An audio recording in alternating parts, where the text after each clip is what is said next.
بسم الله الرحمن الرحيم. السلام عليكم ورحمة الله تعالى وبركاته. جودهان مرت الشرف كفردة وجوه الرئيو قديمها جامعة كابيتال دكتور أحمد قعال علي عربو. دمان بعد كلا قديسن هير فدرال هير دولة قبلات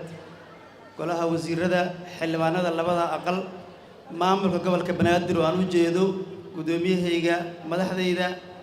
dhiirigeliyay heyga gudoomiye Jawaahir Baarqab waxaan ka watarsannahay maamulka gobolka Banaadir gudoomiye si gaar ah ayaan ku salaamay salaan kadib waqtigoo kooban awgis aniga maanta khudbad iyo hadal dheer inaan jeediyo malihi madaxdii jaamacadda madaxdii dawladda madaxdii waxbarashada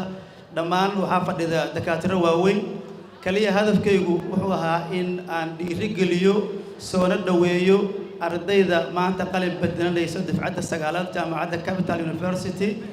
317 arday oo aan hubo maanta inay ku hubaysan yihiin tacliintii ugu sareysay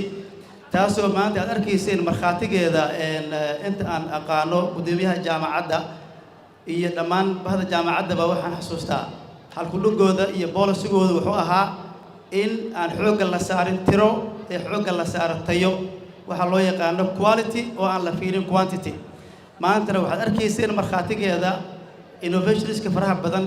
waxa ay soo bandhigeen taqasuska kala gedisan sida badda teknolojiyada iyo beeraha aad arkayseen quruxda badan anigu waxaan rabaa inaan idin sheego kuna faano inaan ka mid ahay mirihii ugu horeeyay ee soo saartay jaamacadda Capital waxaa kaloo rabaa inaan idin sheego inaan hadda ka mid ahay bahda jaamacadda masterka postgraduate-ka master of MBA department project management science waxaan kaloo rabaa inaan idin sheego kuna faano in aan ahay qoys wada Capital ah waxa maanta jooga aniga kaliya ma ahan waxa jooga caruurtaydii awlaadaydii Muna iyo Munira oo ah reer Capital ayaa idin la fadhiya maanta marka waxaan idin ku dhiirigelinayaa jaamacadda Capital in aad wada timaadaan ardayda aad keentaan si gaar waalidiinta maanta fadhiya ee u soo dhabar adeegay guushan inay gaaraan ardayda sabab u ahaa waxaan leeyahay waa mahadsantihiin intaas kadib dhammaan ka soo qaybgalayaasha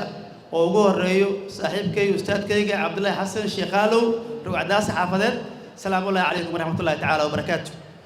gaafo iyo family capital gudoomiye ku xigeenkaygii degmada Yaaqsheed milyan jeer ayuu maadada